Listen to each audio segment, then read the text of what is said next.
The hardest race I've ever run was actually an ultramarathon in South Africa called Comrades. And Comrades is a 54-mile running race. You only have 12 hours to finish it. And if you don't finish it within 12 hours, you basically are recorded as a DNF or a did not finish. And so I was able to get it done in just under 11 hours. But I do think that there was a point, probably hour 10, where I went to like a different state of consciousness. And it was a very surreal, scary experience, but was able to get it done and knocked out 54 miles. In a corporate world where all employees have great leaders with no egos that create fun cultures where people can do their best work, the employees and companies thrive while doing great things for the customers, themselves, and each other. Well, we know that rarely happens. I'm Jeff Palacio. I have been a leader for over 40 years for every t-shirt size company, from small 16 employees to extra large over 1 million. Please join me while I interview outstanding leaders that will share stories of great leadership and not so great. It will help you become a better leader while poking fun about all the crazy shit that happens in corporate America.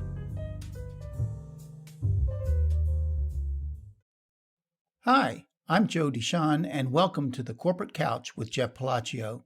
Today, Jeff is interviewing Cory Scheer. Cory is the founder and CEO of Trust-Centric Consulting, an organization and leadership development firm. He has an executive MBA from Rockhurst University and a doctorate in educational leadership and policy analysis from the University of Missouri. He is the co-author of the National Survey on Brand and Trust, as well as the developer of the online course, The Complete Guide to Building Organizational Trust.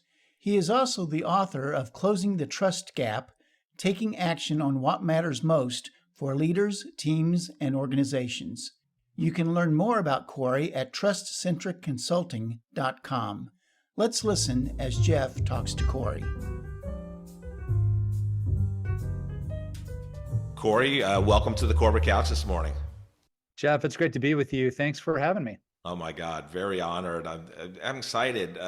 You're only my second podcast guest in the new year. We're recording here January 15th, 2024, Martin Luther King's birthday. So there we go. Yeah.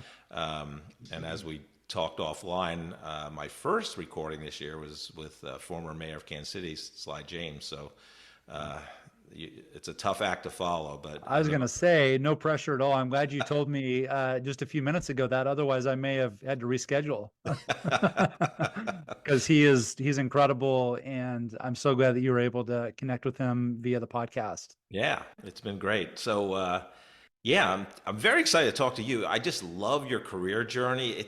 I've interviewed probably about 65 guests on the podcast since it launched last January of 2023.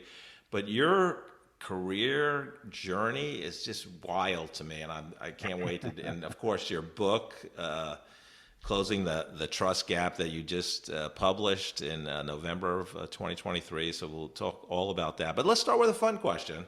Yeah. So even for people that know you a little bit, Cory, what one thing would surprise them about you? There's a lot of people that know this about me, but there's far more probably that don't, which is during my college summers, I was a whitewater rafting guide. And in Colorado, it was a perfect summer job. You get paid to go whitewater raft in Colorado, meet new people, learn all sorts of things about technical rescue and big water and low water, and also about customer service and risk management. And so I did that for a few years, and then that ultimately led to a full-time staff position at a company in Colorado that I worked at for many years, up until I was 30 years old. And I kind of jokingly say that I was given far too much responsibility in light of the age that I was, but it was such a crucible season and a learning laboratory for me. And I still think about some of those attributes of leadership that I was taught and learned from that. And then the neat part about it is we as a family continue our recreational pursuit and commitment to outdoors and rivers. And I've done the Grand Canyon with my son, and I've done Hell's Canyon with my family, and the Salmon River and many other rivers. But now what's interesting and a lot of fun is that my oldest daughter, who's a college student at Mizzou, she is a summer rafting guide at the same company that I was at. And this last summer, we actually got to row a commercial trip in the same group of boats together. And it was so surreal that I was running lead boat for my daughter with customers. It was one of the best moments of my life. It Oh, was wow. a complete full circle experience. And now to watch my daughter learning some of those same things and being pushed and challenged and becoming an adventurer and somebody who has a deep love for the outdoors, that's been one of the neatest things for this last year of my life. Wow, that's fascinating. Now, did you have, I've only gone whitewater rafting once in the Crested Butte, Colorado area, I believe. Yeah. So it's different categories of difficulty, right? And so Yes. did you ever have any like crazy thing happen to, a boat, a raft? Oh yeah, definitely. Some to my own boat, but more often just observing or being on the river when you saw things happen with other boats and then being pulled into those rescue situations. That was a big part of the work that I did. Although, the vast majority of trips that I took down, it was without incident from a risk management standpoint. But the challenge then became, even though I have whatever 8,000 commercial river miles that I've done, the challenge, of course, becomes when I'm taking Jeff down the river with his family, how do I ensure that I'm giving him the same experience that I would give the very first time that I went rafting as well? How do I make it not feel rote or same? Because every customer that I took down the river, oftentimes it was their first and perhaps even their only time experiencing it, even though it might have been my 800th time. So that was a really important kind of learning that I had to be mindful of, that even when I was tired or this was the same thing over and over and over, that these customers were paying really good money to come experience this. And I needed to ensure that what I was doing was for them, not for my own sake. And that was an important lesson in my 20s for sure. Okay, I'm going to compare you to the great Michael Jordan because what you just said, that's what Michael Jordan used to say Yeah. about each game. He said, "Look, there's going to be people here that have never seen me play. Yep. So I want to give them the same experience as the, people that, come every night that are season ticket holders." So you Yeah, really, it's a great leadership lesson. I think yeah. it's a reminder for all of us when, whether it's a client engagement or if we're bringing in a new employee or even talking about what we're so passionate about again and again and again, for people who are listening or who are experiencing that, that might be their first. And so we owe it to them to, we can choose our enthusiasm, we can choose our energy that we put forth towards that. And that's part of the stewardship of the work that we get to do with whatever we've been blessed to give to others. And I think that that's something that is an important reminder. Totally agree. Totally. And we're going to talk a little bit more about that when we get into your career journey. What was fun for you growing up? What did you love doing? I was a huge baseball fan, a lot of different types of, different baseball leagues, was an avid golfer at a young age. And I remember we grew up in Cheyenne, Wyoming, and I remember throwing the golf bag on my back, hopping on my bike and, riding my bike 4 or 5 miles to get to the golf course and then riding home, just things that we would probably never see or even think about with our own children today. But my brother and I and my sister and I, we were a close family growing up. We experienced a broken family when I turned about 12. Our parents got a divorce, and that led to some pretty significant mental health challenges for me and something that I really had to struggle and journey through. And it's given me certainly an appreciation and an empathy for the many people who have some similar challenges today. But the things that we did, we were typically always outside, always active, always exploring. And that was something that I think is now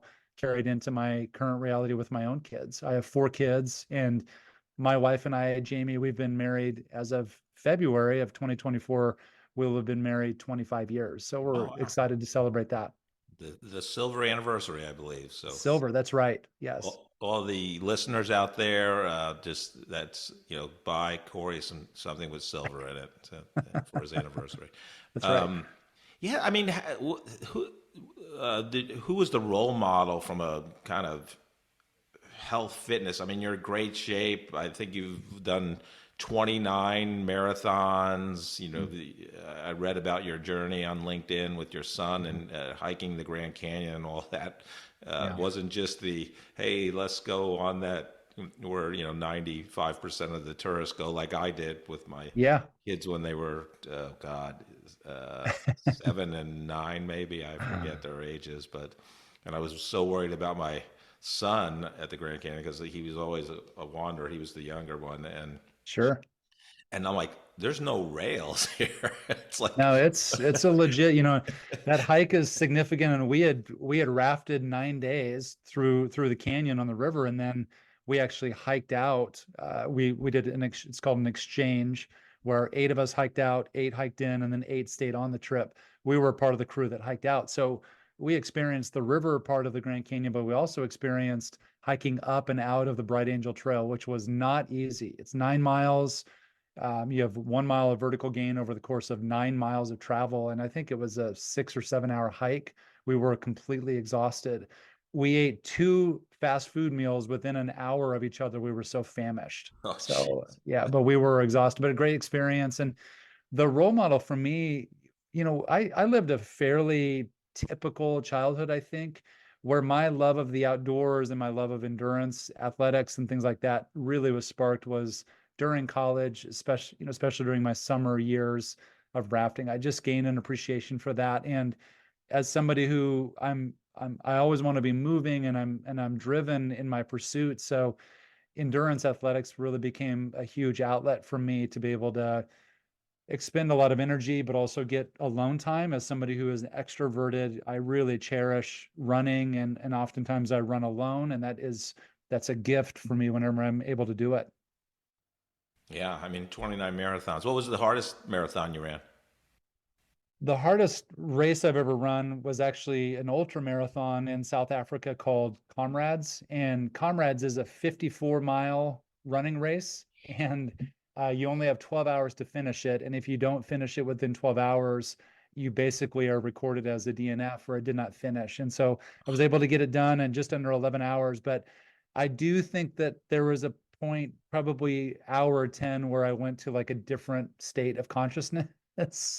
Wow. And it was a very surreal, scary experience, but was able to get it done, and knocked out 54 miles. I never want to do that long of a race again. That was my max. Wow. Have you seen the new movie Nyad about Diane Nyad? It's Jodie Foster and Annette Bening. I have not. Yeah, you need to watch it. Diane Nyad was the famous long distance swimmer.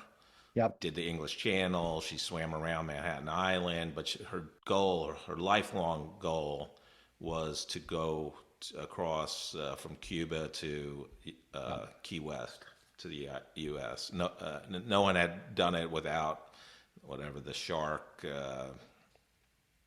tank thing. I don't know, Yeah, the like protect. right, So the cage or whatever it was. Yeah. so she tried it at 28 years old, failed, and then the story's about her journey to do it again at an older age. So it's a good movie, and about the hallucinations you said at whatever the 10th hour. I think you'll Yeah. enjoy that. Yeah. It's a hard realization when you say, I paid to do this. I flew halfway around the world. I chose to put myself in this much misery. That is, you start having conversations with yourself for sure, when you're 10, 15 miles away from the finish line. But I'm grateful. It was an incredible experience, and it was proof that our bodies are amazing, and we can push them to limits that are really, pretty remarkable, especially if we put in the training on the front end. But it was my favorite experience ever running was the Boston Marathon. That was amazing. New York was an incredible marathon.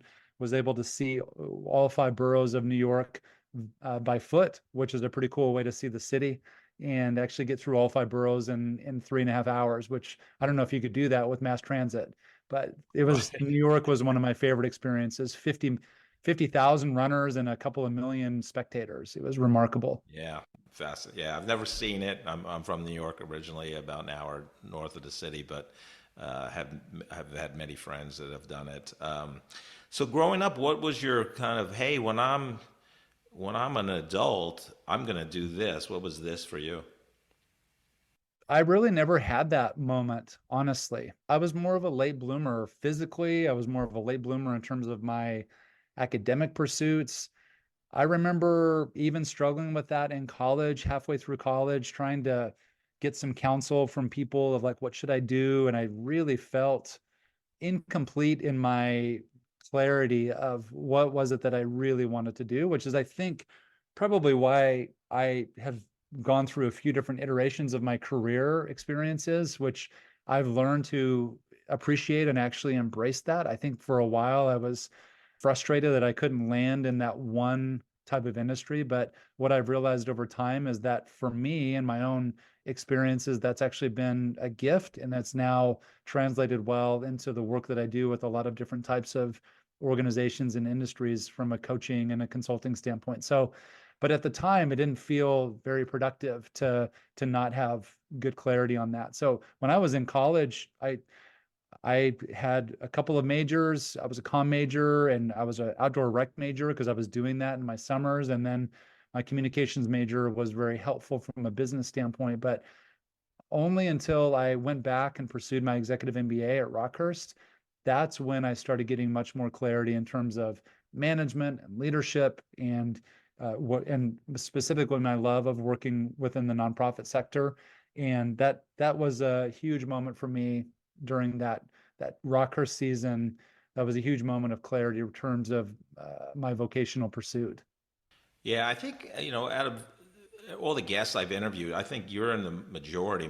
Most people didn't know what they wanted to do, and Mm. or they went into college as, oh, I'm going to be a doctor, and then they became, went into computer science or something. A lot of people change, or they just got a degree and figured it out. So you go to Southwest Baptist. Yep. University, which Joe Deshawn, my co-host producer, also went to. He's Oh, he's a no little bit kidding. older than you, but Okay. so why Southwest Baptist University? I mean, you're from Cheyenne, Wyoming, and you're going into Missouri. What was the? Yeah, what prompted me there, my dad and my stepmom and I moved to St. Louis right at the beginning of my high school career, and then I got connected with a couple of friends there in high school that I was involved with them, and we were friends all the way throughout. And then they ended up going to SBU, and I did not go to SBU my freshman year. I went to a small school in St. Louis called Fontbonne University. Played basketball there for a year, played golf there as well. And then I was lonely. I was not connected. I was a commuter student. It was not the college experience that I was hoping for.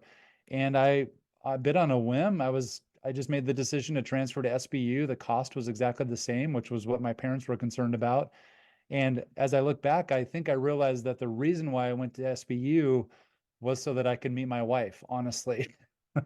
And I'm so glad because that we got connected through some mutual friends on a bit of a blind date just a few weeks into when I started there my sophomore year, and we started dating, and then we were married a few years later. But I learned so much. I took full advantage of my college experience and was an intramural director.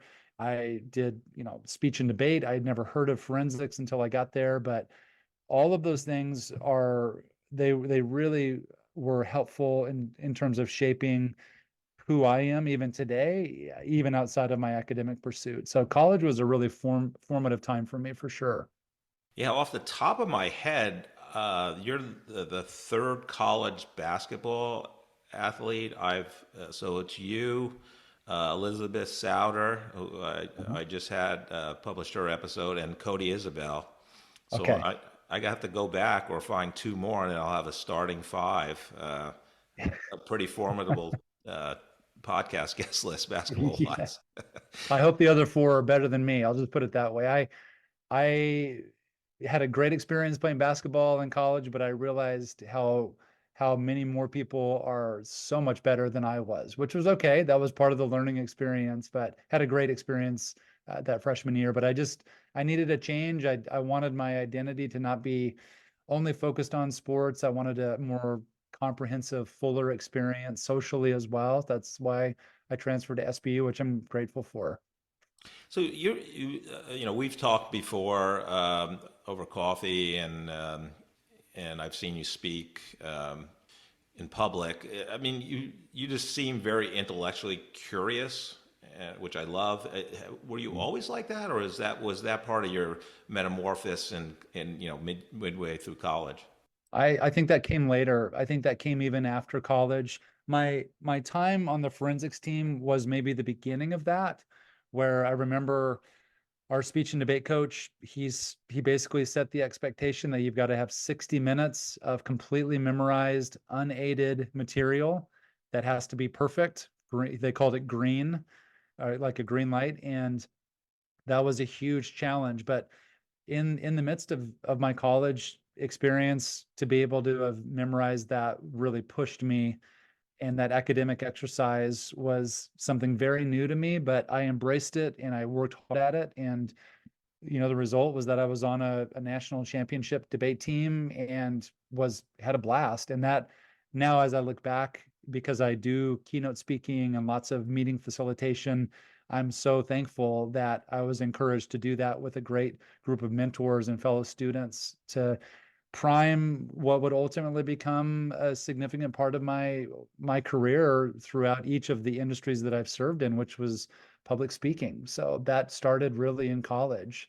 My purely academic pursuit, though, probably was not pushed until I went into my Rockhurst experience, and that was an intense academic season, which then led to an intense doctoral program at the University of Missouri. So that's when those two experiences were really what pushed me academically and from a research standpoint. Yeah, so I believe you were at the YMCA when you went into the executive MBA program at Rockhurst. What prompted you to that? The YMCA was I remember just being in the Y and acknowledging that being in Kansas City, there was an opportunity to pursue an MBA, and I wanted to round that out because I was not a business major in college. I felt like the MBA route would have been a good one. Started doing some research, found Rockhurst. They awarded me a nonprofit scholarship, so it cut my tuition down substantially. And then that was a huge incentive for me to pursue it at that point. And the schedule of the Hellsberg program was flexible enough to where we met every other Saturday as opposed to meeting during the work week. And so I was able to fit basically a full-time student class load into a busy workload. And my kids were still pretty young at the time. So I just felt like it was a great opportunity to pursue it. And as soon as I got plugged into Rockhurst, I knew it was going to be the right fit. It was a cohort model, very, very high level of relationship, human-centered, driven emphasis from the faculty as well as from the fellow students. And I still have friendships from that cohort that are very close. And that was a watershed moment. That Rockhurst experience was incredible. Yeah, phenomenal program. I always like to ask people that pursue their MBA and EMBA degrees, what was your biggest takeaway from that experience? I think the biggest takeaway was recognizing how much there is to know and learn within business, and also acknowledging that it is not my responsibility to know all of that. For example, the individuals and the teams and the organizations that have such a strong focus on finances and all of the equations and all of the models and all of the reports, and I mean, from an accounting and from a finance standpoint, it's just incredible to me. And that is not something that I pursued outside of my executive MBA experience. It's just given me a deeper appreciation of who to hire, why you need to hire them, what they need to be focused on. But that's just an example of my eyes were open to this really, really vast knowledge that is required within business, and how vital it is to have the right people who have the right knowledge and skills to be able to help with the fidelity of a business. And that, even the supply chain, that was fascinating to me. Global economics was a fascinating topic. Accounting was really, really challenging. Statistics was very, very challenging for me, but was able to endure through that. And so that was the overall experience for me. Was I was just introduced to this really new world of education, and also that education rooted in business. It was invaluable. Yeah, that I I always ask people because I went right after college at night, so I worked at AT&T. They paid for my MBA. I went to the University of Missouri, Kansas City at night, and I just said, I'm going to take my time. I'm not going to kill myself, but I think it's important to get an MBA. And so I always like to see what other people's experience, because to me it was the learning. I mean, I think it's a little better to wait a little bit. It would, because I'm just fresh out of college. I just start working, and now I'm with people that, I'm 23 and they're 32 and 33, and they're already in the workplace. But I learned a lot from them and made some good relationships, as you said also. So when you graduate from Southwest Baptist University, how'd you get your first job, and what was it? I was hired to be an inside sales representative at a lumber company. Wow. I honestly had really no idea what that meant, honestly. But I knew that we wanted to move to the Denver area, and I had a friend who was working. He had graduated a year prior. He was working at the same lumber company at the Texas location. He knew somebody in Denver that was looking to hire. We moved to Denver, and my wife was, at the time, we were dating, but she started her physical therapy master's program at the University of Colorado in Denver. So moved there, and I was introduced to the world of corporate America. My introduction was actually 3 months driving a forklift and learning how to drive a forklift and run lumber through various processes in the warehouse. And they needed help in the warehouse more than they needed an actual inside sales rep. They were trying to train me to do inside sales rep, but I mean, I was literally days out of college. And my key takeaway from that experience was how to drive a forklift, which was a lot of fun, but also a lot of pressure and hard. And after that, after a few months of that, it just was like, this is not the right fit. So I moved into a more of a retail environment, and it was an outdoor adventure company, like kind of like an RAI type of a store. And I resonated with the products that we were selling because I was doing that during the summers, and I was in Denver. And so that started to align more with some of my affinities. And I enjoyed retail. I enjoyed the sales process. I didn't like the hours per se, but I did enjoy the interaction with the customers. I enjoyed the inventory side of it. I enjoyed the selling process. And I stayed in that organization for a couple of years before then being hired full time to go up and work in the mountains at the same company that I was working at during the summers. And so that was the evolution, where I went from college out to Denver, from Denver back up into the mountains in Buena Vista, and then worked in that organization until I was 30. Okay. Yeah, so it's interesting. Well, one, I'm glad that when you said you was the first job out of college was inside sales for a lumberyard, and then you said talked about a forklift. You were doing forklift work. I was thinking, hopefully they're not making you call people while you're on the No. forklift. Like they're just trying to, you're getting paid at that time, $20 an hour, and Yeah. you had to do forklift work while you were calling prospects. No, they had one of their forklift drivers that left, and I was the newest person there and with the least amount of influence in terms of my sales territory, so to speak. And so they just said, well, what better way to learn the business of lumber than by hopping on a forklift? And they were right. I learned it pretty quick. Yeah, I just interviewed Sue Tetzlaff. She's in consulting for hospitals. She's phenomenal, and she actually had forklift operator on her LinkedIn, and I was like, Yeah. that's interesting. But her family owned some kind of business, but she worked in the family business. Yeah. So you're the second forklift operator that I've interviewed. Yeah. So I love your career journey, and we don't have to go through each job, but I just kind of set it up. So you're in this, Noah's Ark, whitewater rafting and adventure for 7 years. Looked like you went to an interactive media holding company for a short period of time. Then you go into the not-for-profit world. So you kind of were in the marketing and promotions at the Noah's Ark, go into not-for-profit, spend about 4 years at the YMCA of Greater Kansas City. Then you pivot into William Jewell. So now you're in post-secondary education. Kind of the bridge there looked like you were head of the not-for-profit or a professor.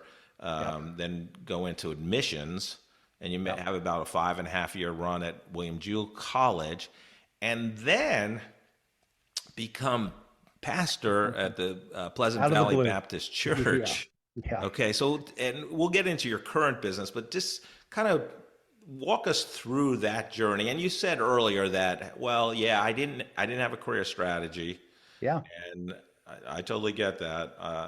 I did Seth Godin's marketing workshop during COVID, the marketing seminar. And one of the prompts, it was a cohort-based learning.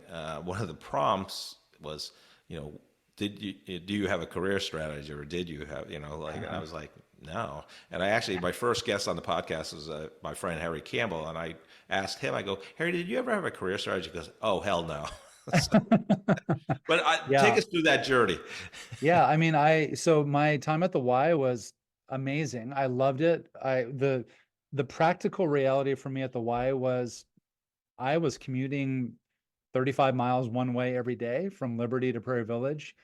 And I was getting more and more opportunity to grow at the Y. I love the organization, and I'm still plugged into that organization even now, which is great. But I had an opportunity. I was recruited to oversee the nonprofit major at Jewel, and to come in and to be able to innovate and to change some things and flip some of the classrooms and to rethink that. And with my MBA just completed, I was able to get hired in and move into an assistant type of a faculty or professor role. But the beauty about that was it's a mile from my house. And with a young family, it was a very functional decision, in addition to just an opportunity to explore being a professor. But the fact that it was a mile away from my house helped tremendously. So from a work life, not balance, but a work life rhythm and a reality, it was a huge win for us and for my family. And then it was over lunch that the college president, after a few years of me doing that, invited me to consider moving into the Office of Admission, which I did that for a couple of years. And then over lunch again, where the pastor of my church that we had been attending for many years, we were having Taco Tuesdays, and he, out of the blue, said, hey, we've got a position that's opening up. It's kind of programmatic. It's not as pastoral, but it's more of a programmatic type of a role, and wondering if you would be interested in that. And I was ready for a change. The work in the Office of Admission was really challenging, and I think I was longing for a different type of interaction that I had experienced as a professor. And so moving into more of an admission role, it changed the dynamic. And so then the opportunity to go to a church staff role was appealing to me. And I did that. I had just finished up my doctoral work as well. So I have to be honest, I was really wrestling with, I just spent 3 years getting a doctorate, and now I'm going to take this educational leadership and policy analysis doctoral degree and this dissertation work that I've been really working hard on. And now I'm going to go into a church context. That was a hard thing for me to wrestle through, but I made the decision, did it, spent nearly 6 years there, and I'm very grateful for that, because I think what that trained me to do and equipped me to do was to understand the importance of relationships, understand the importance of empathy and grace, understand the importance of they are on a journey, and they are bringing to work lots of things that are significant for them in the rest of their life. And so that pastoral training that I received is something that I am very mindful of and very grateful for that. Of just, it's not always about solving the problem immediately. So much of what we get to do, especially now in a consulting coaching role, is guiding and listening and encouraging, but also challenging and trying to clarify things. And so that pastoral training, I think, has really served me well in the work that I get to do now from a consulting and a coaching standpoint. And because I gave sermons every now and then, it would also, and it was it's a mega church. So speaking in front of 800 or 1,000 people, that gets you some pretty important training from a speaking standpoint as well. Oh God, I love it. I mean, just what you take out of each job and how you have applied it. I love it. I just want to talk about teaching because I taught for one semester in the University of Kansas business program as an adjunct. That they had a medical professor go on medical leave, so it was literally like less than 2 weeks before the semester Wow. began. But I got a lot of questions, and I could see you be a great teaching professor. I mean, your presence, your knowledge, how you care about people. But what advice would you give people that are considering being an adjunct professor, just as an add-on to what they do, career-wise? That's a great question. I'm very thankful in another full circle experience. I actually got plugged back into Jewel, and I'm what's called a visiting professor. And so I teach Business 202, which is a principles of management course on Tuesday mornings. I help some of the seniors with what they call a legacy project. And then I also teach another course there, and I do some advising, but it's been neat to be able to get plugged back in. It's not full professor, faculty member. It's really the essence of what I love to do, which is to be in front of students. And how I've approached that, even in my current role, is I really think about in my approach of, for that particular day, for that content, even the assignments, what is going to be the most helpful for these students? And it's not about me telling them what I know or what I think I know or what the book says, but how do I create an experience that will be as helpful as possible for every one of those students? And maybe that the experience is just that they feel like they're a part of the conversation, or they're free to ask questions, or there's flexibility in when the assignments are turned in, or maybe there's somebody that wants to start their own business. For example, last semester, there was a student, he wanted to start his own business. And so during our class, we developed an entire pipeline sales strategy for him. And it's just been fascinating to be able to help almost in a more of like a consultative way for the students to say, I'm here to help you. I'm going to ask questions. I'm going to introduce some frameworks to you so that you will feel equipped that at the end of this class, your time will have been well served because you are now thinking about the future differently with whatever pursuit it is that you're going to go after. If we can do that as professors or teachers or instructors, if we can really put other people's needs before our own, then I think that's going to be the best possible experience. And for individuals who have an opportunity to do adjunct or who are thinking about it, my encouragement is to pursue it and go do it. If you've got the time and the capacity and you've got the experience that warrants the opportunity for you to do it, I would encourage anybody to teach a class or two, because it is a great way to give to other people, and it's a great way to continue to hone your own skills. So I've loved it, and it's been a great experience for sure. And I can't wait. I've got 38 students that I'm going to visit for the first time tomorrow at 8:30 a.m. and I can't wait to meet them. Yeah, that's great. That's great. What I found, I loved the teaching aspect of it. It was just everybody told me that's an adjunct professor says it's a lot of work, they're right. It's a lot of work. It takes a lot of time. Yeah. But also you can shape your curriculum, you can shape your grading, you can shape your assignments to where it's more reasonable, not only for you, but also most importantly for the students. Well, and it's harder the first time you do it because you have to put all the content together. So if you do multiple times of the same class, it's going to get easier. Yes. So sometime during being at the Pleasant Valley Baptist Church, it looks like you came up with this idea of trust-centric consulting. So walk our listeners through that process. So that was 3 years ago. I'd been really wrestling with this kind of challenge of I was being invited by people randomly to talk about trust, about my doctoral research, about strategic development or strategic planning, because I had my executive MBA, I had my doctoral work. I was curious. I wanted to learn. I was talking to a lot of leaders. I started getting invited to do some of these things, some things for free, some things I was getting paid a little bit. And at that time, I had this inflection moment where we had tragically lost both my dad and my stepmom to COVID in December of 2020 in the same week. And I actually, I helped plan their funeral and I conducted the funeral and that was a very challenging time in January of 2021. And in fact, it was 3 years ago this week that the funeral was. And coming out of that, I needed something that was, and we were right in the middle of COVID still. So I needed something that would get my mind off of the challenges of what was going on.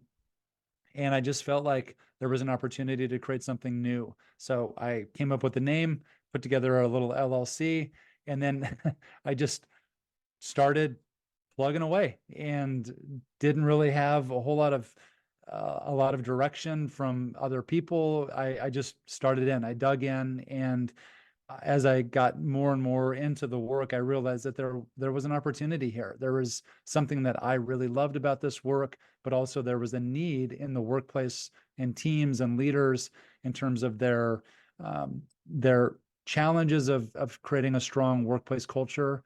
And I started getting hired more and more. And then I turned into what I call a Christmas money consultant, where I've got, $2,500 or $3,000 at the end of the year. And that's just enough to make Christmas maybe a little bit better for my family from a gift standpoint.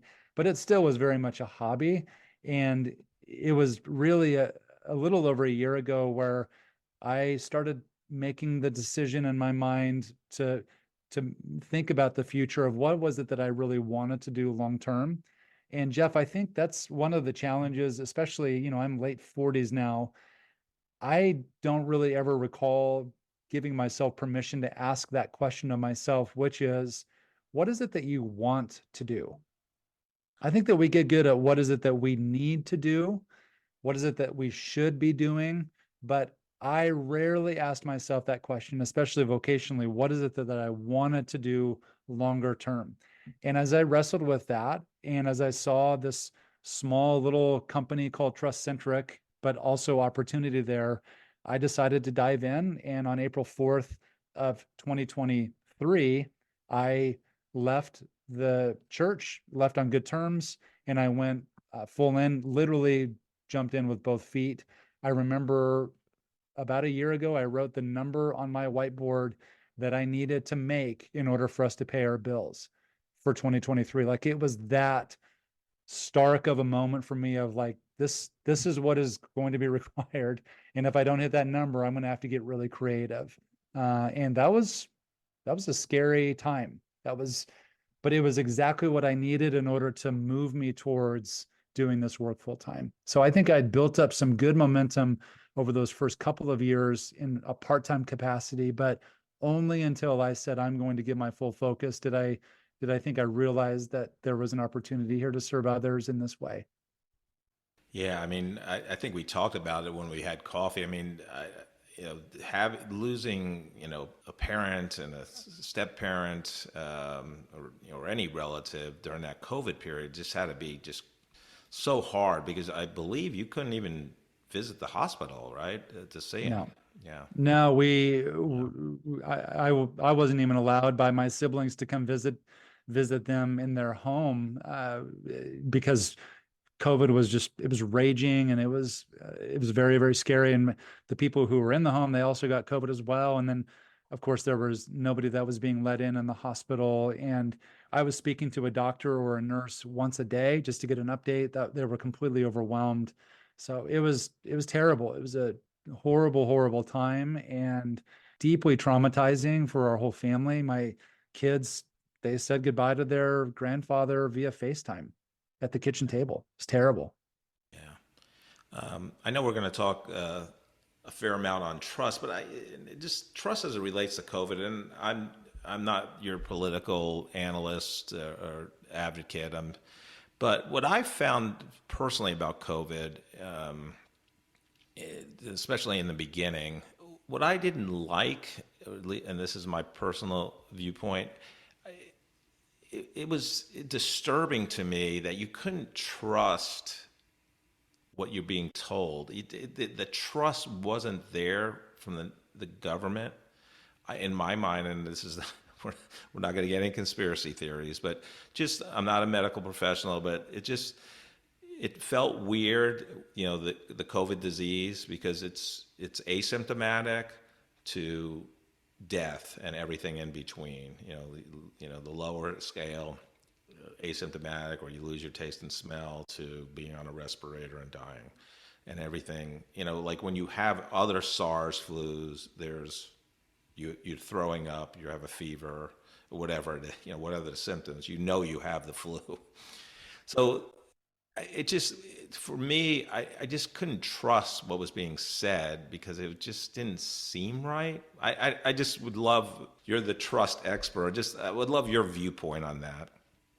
Maybe zooming out, I think the complexities of COVID, no matter where you stood on a particular topic, or no matter what you thought was true, it always seemed like there was another either version of the truth or another perspective on that.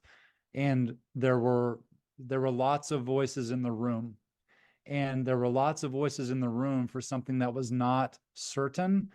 And when you couple those things, where basically, trust is the firm belief in the truth of something. And so if you have 100 people and they each have their own version of the truth, it's not possible for trust to be maximized, right? I mean, there may be elements of trust in that, but it's simply impossible. If there's 100 people in this room right now and we all have a different version of the truth, and what we're talking about is something that is very, very significant at a global scale, those are not optimal conditions for trust. It just isn't. And if you apply that into a business context, if you have an executive team of 7 people, and that executive team, in a complex, challenging season of that work, if there's 7 different versions of truth, that is not optimal conditions for the most effective that team could be.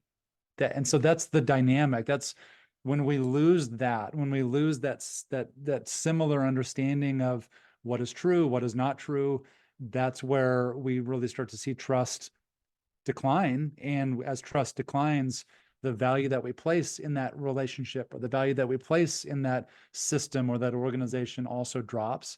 And as our trust goes down, as the value goes down, then what happens is our loyalty, it gets shifted. It gets moved to someone else or something else. And so that progression of trust and then value and then loyalty, that dynamic, which we're interacting with as customers or as leaders or organizational members, whatever the case may be, but that is the dynamic where when you don't have trust, it has a deep effect downstream on the other things, which that's the whole premise of this theoretical framework that I studied in my doctoral work, that I ultimately ran my data through. And it's been fascinating to see it continue to prove itself over and over and over, that the most loyal individuals to an organization, whether employee or customers, it's not just that they have a high value placed on that person or that organization.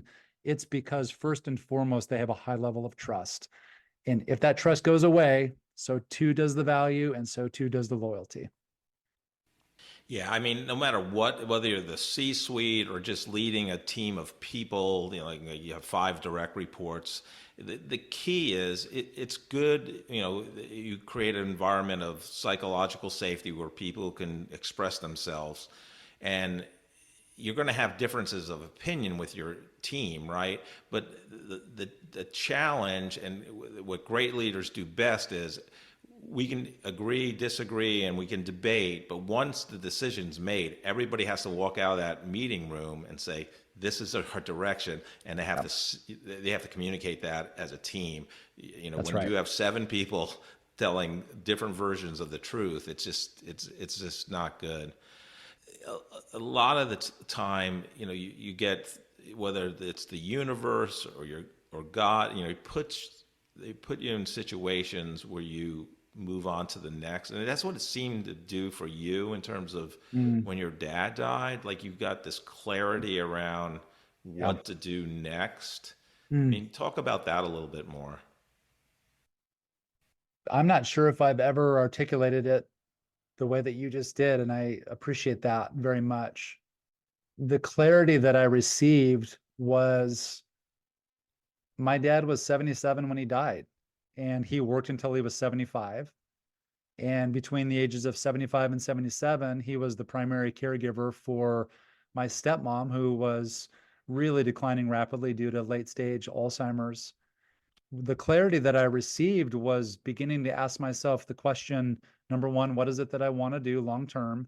And then the second really piercing but vital question that I started asking myself is, what am I waiting for?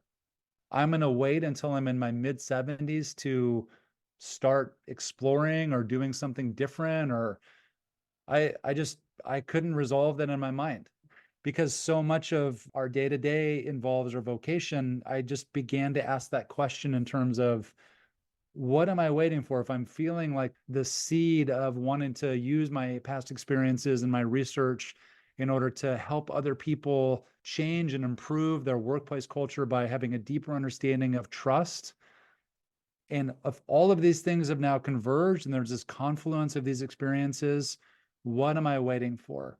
And I could not shake that question, Jeff. I really couldn't. And that was the journey that I had to really wrestle through over the course of a couple of years. I at least wanted to attempt something that I knew was deep down. And thankfully, with the counsel and encouragement of some very close friends, as well as the encouragement of my wife, who ultimately she said, look, I would rather you try this and fail than not try it at all. And that was like the moment, it was like, okay, we're going to go.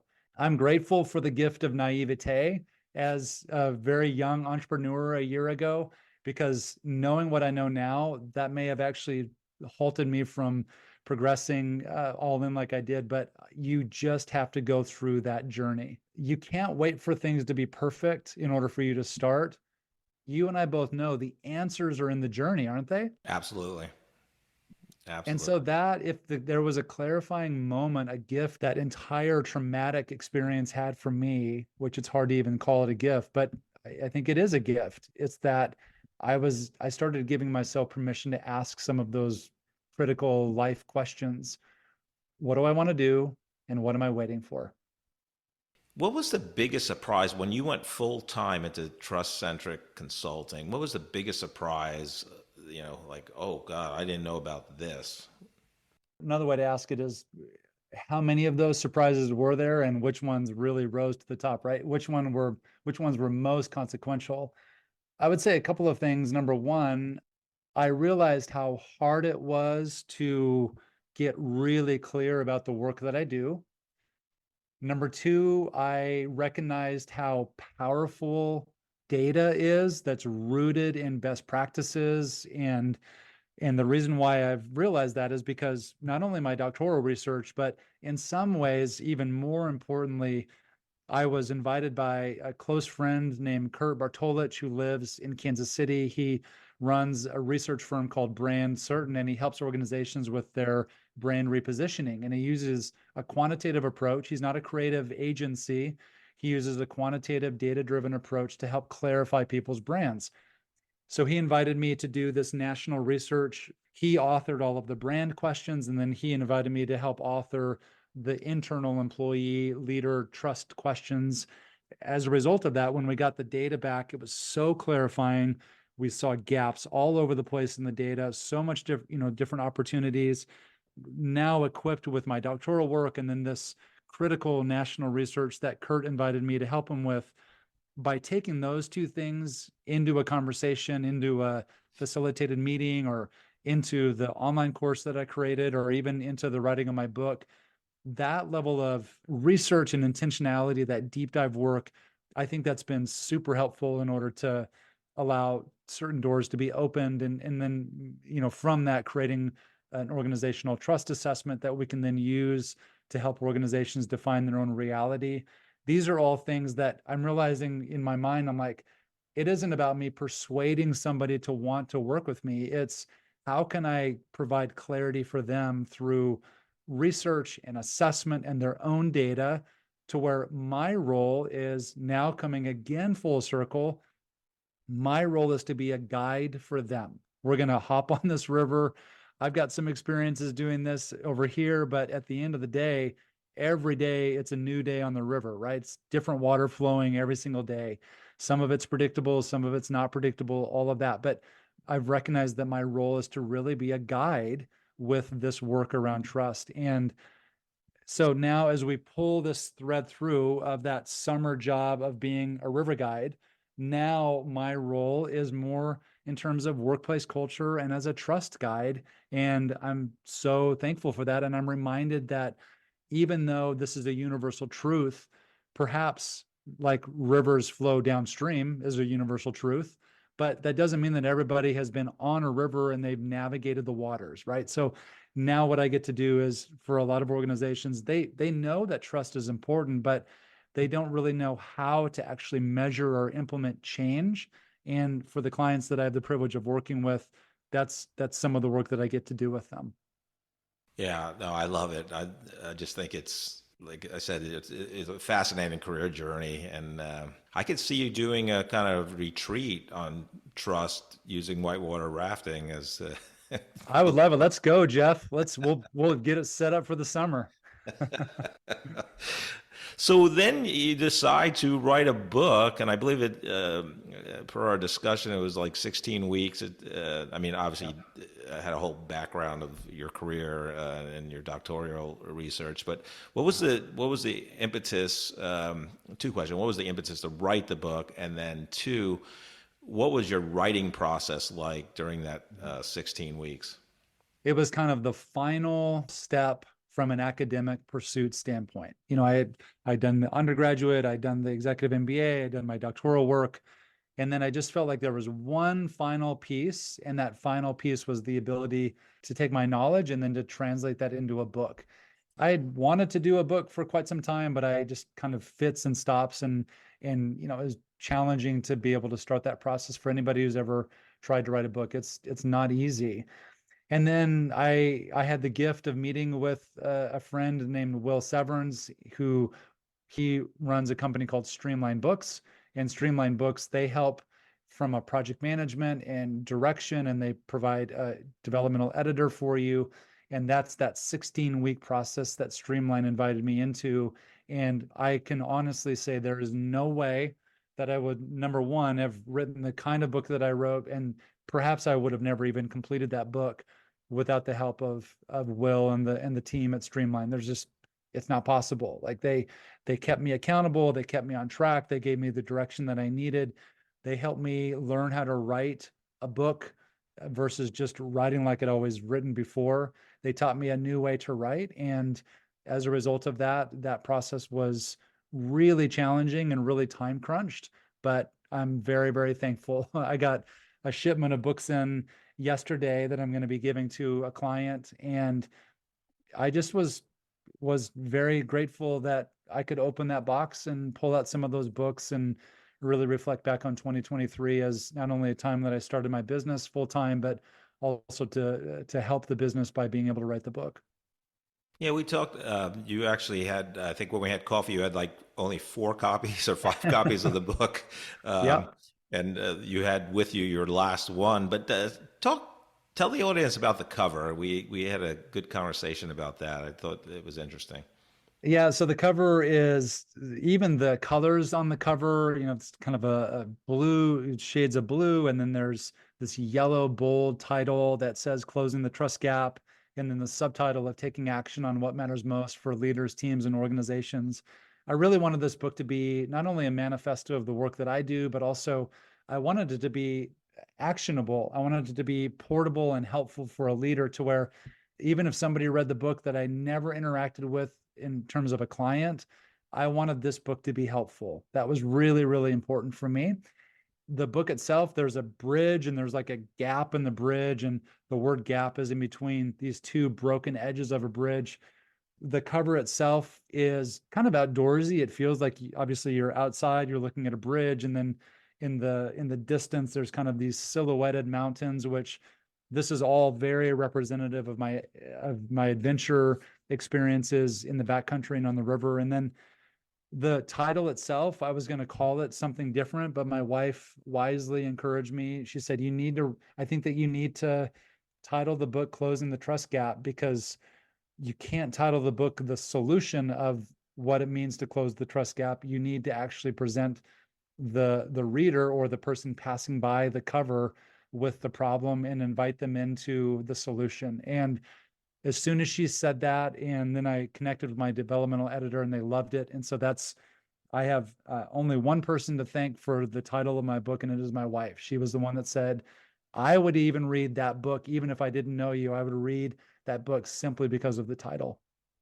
Yeah, I mean, by the title, it could be about business. It could be. I know it's the subtitle is taking action on what matters most for leaders, teams, and organizations. But I mean, it's true relationships too, probably Yes. in reading the book. So, is there a specific type of client you can help describe that to our listeners? This was probably, Jeff, one of the hardest parts about the book writing process was the encouragement and really the insistence of the process of I had to identify my target reader. Even though lots of people can read different books, if an author doesn't have a target reader, it's going to be challenging.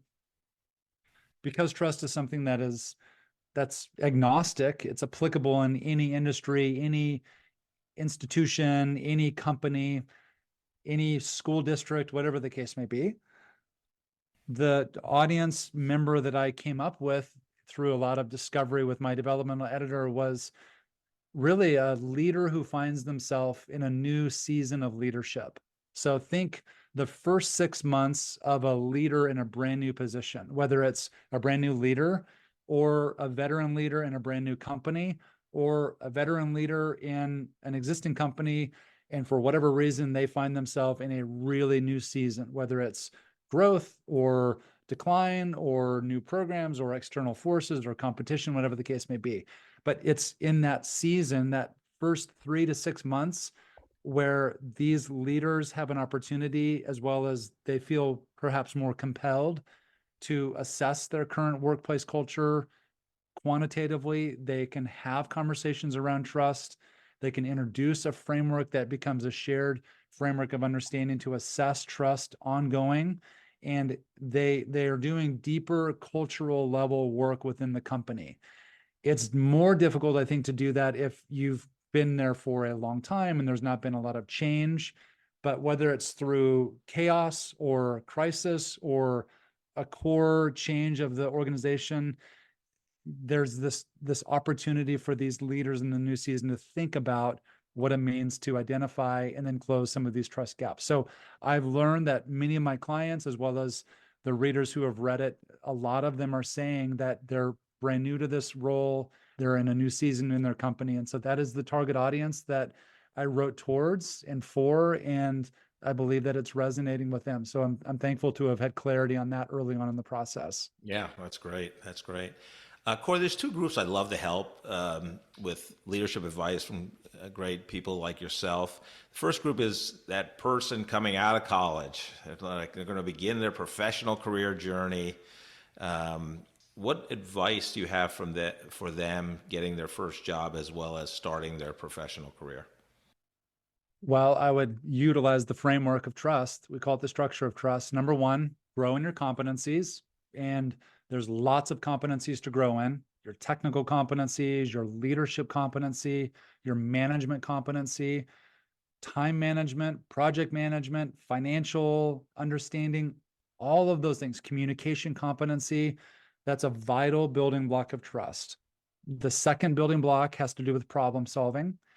find new problems to solve, ask about the problems that need to be solved, provide creative solutions to problems that need to be solved, and then be a part of that process with other people who have many, many more years of experience than you.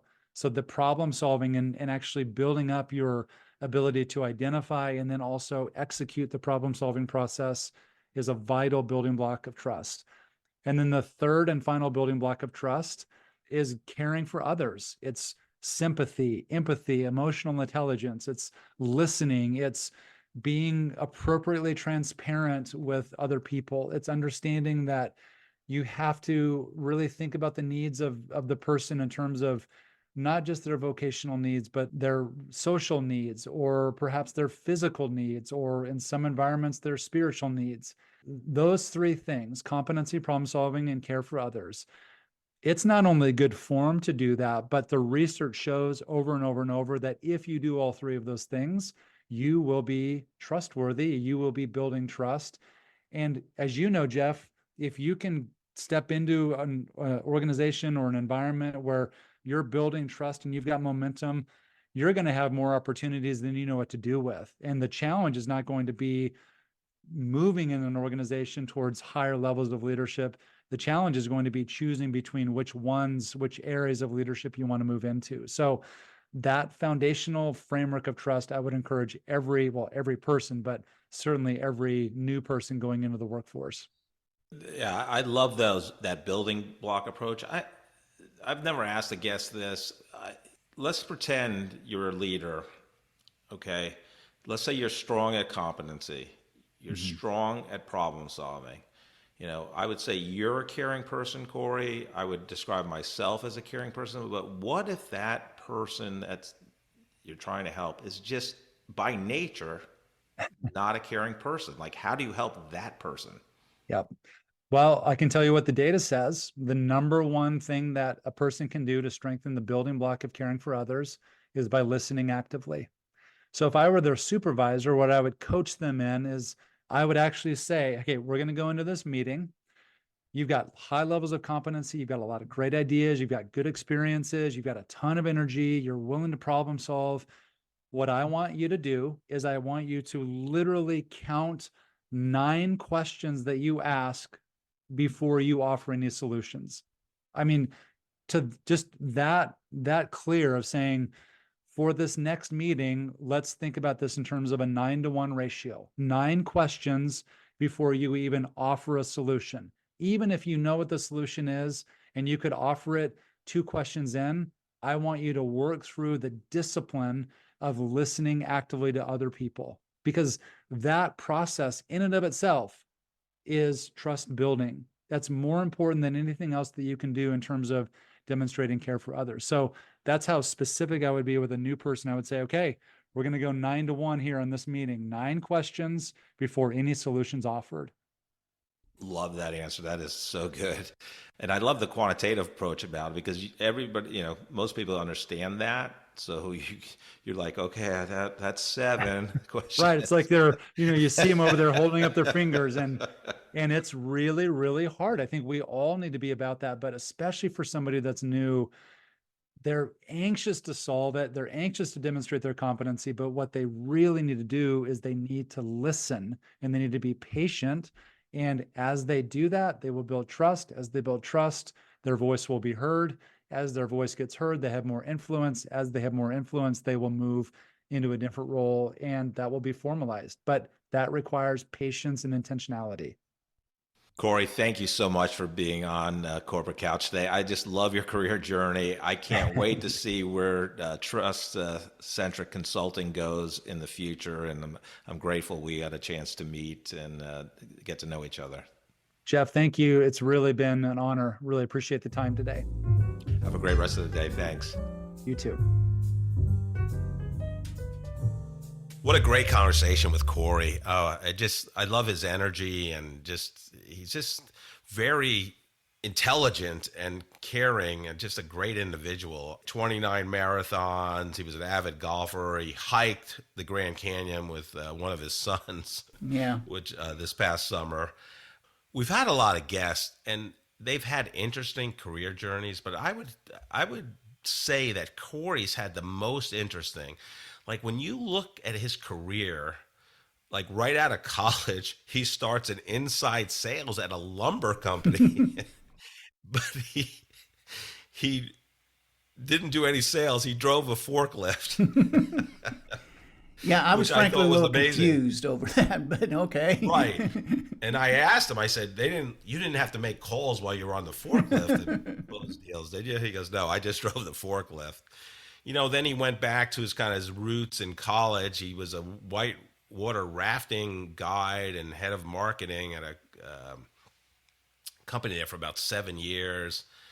And just, yeah, he went to the YMCA, he went to William Jewell and he was in the not-for-profit, and then he was in the some kind of, and then he was a pastor at a Baptist church, Mount Pleasant in Liberty.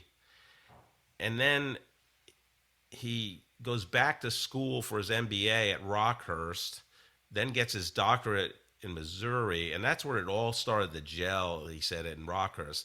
And what I loved about it is a lot of people don't have a career strategy, and it's okay to lack career clarity, as he's proven, because he was in all those different places for a reason, and that's going to make him a better consultant for companies on trust and becoming trust-centric, because all of his diverse experience and his education. I was honored that he was on the podcast, right?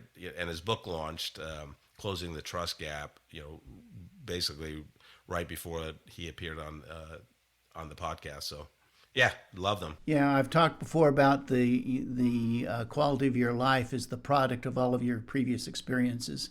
So when you multiply this job by this job by this job by this experience, and it's also funny that a couple of interviews ago we've had a couple of people that literally out of college went straight into their thing, and where Cory took took a much more circuitous route. So I think the takeaway from that is that it doesn't really matter. You live your life. You do what you're meant to do.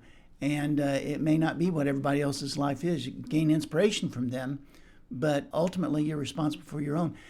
Cory and I took very, very similar paths, which is kind of interesting. He went to Southwest Baptist. I went to Southwest Baptist. He went to Rockhurst University. I went to Rockhurst University. So we were just kind of following each other. He was employed by William Jewell, which is the cross-state rival from Southwest Baptist. Then he was employed by Pleasant Valley Baptist, which is the cross-city rival from First Baptist Raytown, which is where I attended. So it's like we were always together and all that. He ran 29 marathons, and I did not run 29 marathons. So that's kind of where we have diverged. Driven 26.2 miles, so that's the marathon. There you go. I have driven that much, but I've not run 29 marathons, or that ultramarathon that he talked about that he ran. Yeah, in South Africa, 54 miles. Oh, man, yeah. Oh, you have 11 hours, and then they'll say a do not finish. I thought, it's not going to take me 11 hours not to finish that thing. Right. So it was amazing. One of the things that I thought was the neatest thing when you brought it up and compared it to Michael Jordan was he said, you can whitewater raft 8,000 times down the same river, but it is a brand new experience for most of the other people in the boat. And so you have to live it as if it's a brand new experience. And as a musician myself, we have the same kind of concept. A lot of times we'll be playing a show, especially if you're doing a dinner theater, a community theater, or something like that, which I've done a lot of. And you're playing literally the same show night after night after night after night. But almost every one of the people in that audience, that's the very first and the only time that they'll ever see that show. They deserve for you to give them the best, freshest performance of that show as possible. And that means the same thing in business. Maybe you have some sort of boilerplate presentation that you give over and over and over again. So you give the same presentation to finance, and then you give the same presentation to the C-suite, and give the same presentation to HR, and over and over and over again. A lot of us have those kind of things. You have to remember that every one of those, that's the first and the only time that they'll ever see that presentation. And so you have to do something to keep them fresh.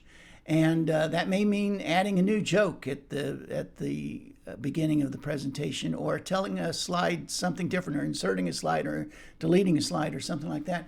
Do something to make everything that you do in your job fresh for every audience that you're in front of. It was a fantastic interview. That is spot on, Joe, for any leader.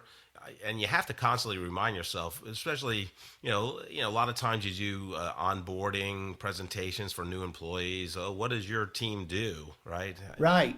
Right. That's millions of those, literally.